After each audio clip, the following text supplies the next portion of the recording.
Greetings, Tubaneros. We're told by the mainstream Western media and academia that communism equaled war, that the class war doctrines of Marxism were responsible for the Cold War and all the nastiness following therefrom. During the early years of the USSR, there was even the semi-official doctrine of war communism, where the state mobilized the economy and entire society like one big barracks commissary. This is why all class war teachings have to be driven from the political and intellectual mainstream as enemies of democracy. The late progressive Fred Halliday was a leftist critical of this trend of violence, repression, and carnage in the name of socialist values. He sought to reconnect socialism to its original message of reason, universal human rights, liberty, and peace, without becoming a sellout to the prevailing system in the name of the rule of law or democratic consensus.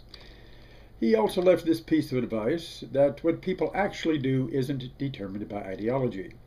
They're really motivated by pragmatism, survival, self-advancement, sometimes compassion for fellow human creatures, or darker impulses like greed and vengeance. Which brings us back to the role of ideology in creating the Cold War.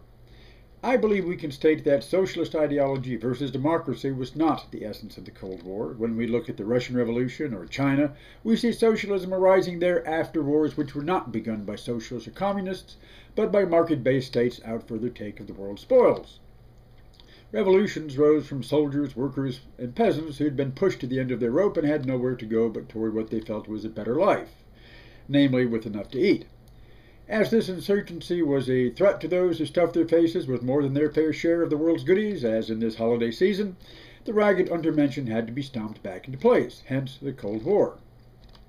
Class war was thus begun in the first place by the wealthy to obtain their monopoly on life's goodies, and is continuously employed to this day, after the Cold War's defeat, as an everyday tool to keep expanding that unfair share, and to demonize those left out, that so-called 47% we were told just this year that have no business demanding the right to eat or to live. But, Azov, that's too goddamn simplistic. What about the massive military buildup of the Soviet state, its imperial spread across Eastern Europe, its exporting revolution all over the place? Well, there was a little thing called World War II that had a lot to do with that. Again, not begun by communist aggression, but the anti-communist and anti-communist axis, with the acquiescence of the democratic, peace-loving West.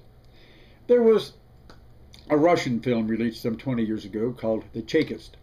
The central character was an executioner in the Committee for the Suppression of Counter-Revolution, as the forerunner of the KGB was originally known.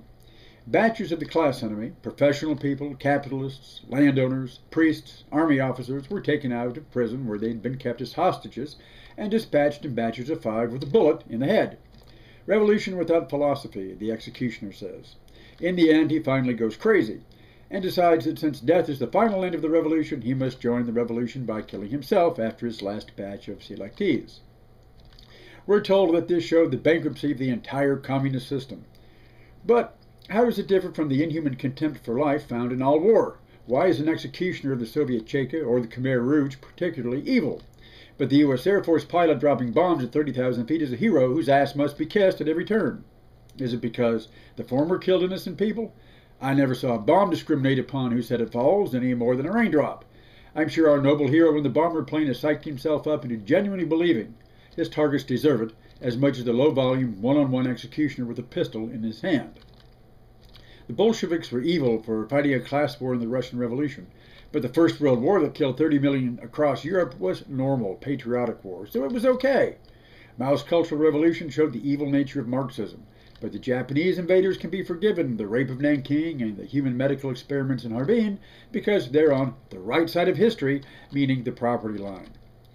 Essentially, it was not communist acts of war or atrocity that were considered evil by the West. It committed or endorsed the same things itself. It was the choice of targets and those holding the weapons. We rich folks have the right to do it to you because we always have. Therefore, it's natural, if not exactly just or right. But when you lowlifes do it to us, that's against all laws of man and God, against all the values of civilization, and has to be set right over your dead body. As Captain Segura of the pre-anti-communist Havana Police said in Graham Greene's Our Man in Havana, there's 2 classes, the torturable and the untorturable. I didn't know there were class distinctions in torture, replies Dr. Wormold. Dear Mr. Wormold, says the captain, surely you realize there are people who expect to be tortured and others who would be outraged by the idea. One never tortures except by a kind of mutual agreement. Obviously, Castro was bad because he reversed that natural order of things when he put Captain Segura to the wall. As for those who hoped to take the peaceful road to socialism like Salvador Allende, he was quickly shown to be a naive fool, not by the commies, but by the likes of Nixon and Kissinger and the Chilean Christian Democrats, hiding behind the military executioners in General Pinochet's basements. Thus, Fidel Castro could feel himself justified in creating a dissent-free regime, coming to power and maintaining itself through the barrel of a gun, because look what happens to those who do seek peaceful social change within the rules of the system. They never survive to see it through. So, better survival without principles than defeat and death with them. This was the kind of world the Cold War forced us into, and I will maintain that it was the anti-communists, the free market patriots, the Western military-industrial complex, and the democratic establishment of academia and government who bore the greater responsibility for its kill or be killed mentality, more so than the Khmer Rouge or Mao's Red Guards or Stalin's basement executioners. One does not morally excuse them, but after all, they were not on the winning side of history. The death squad torturers of Central America were on said winning side. While we exult in our victory and write smug black books of communism, we draw a discreet veil of silence around those who gave us our victory. Well, who can this be now?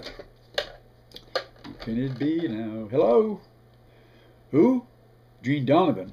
I don't think Wait, I remember. You were that Catholic relief worker killed in El Salvador 30 years ago. And an American citizen. You just want to remind our viewers how the U.S. didn't go to war to avenge your murder. Because you were a civilian leftist, killed by a rightist death squad, allied with Ronald Reagan's Washington. So naturally you had it coming, American citizen or not. Just a couple of years after Reagan was threatening hell on earth against Iran for merely kidnapping American citizens. That old class war of torturables versus non-torturables again, or in your case, the killable or the non-killable. Like if Scott Fitzgerald said, the rich are different from you and me. They have money.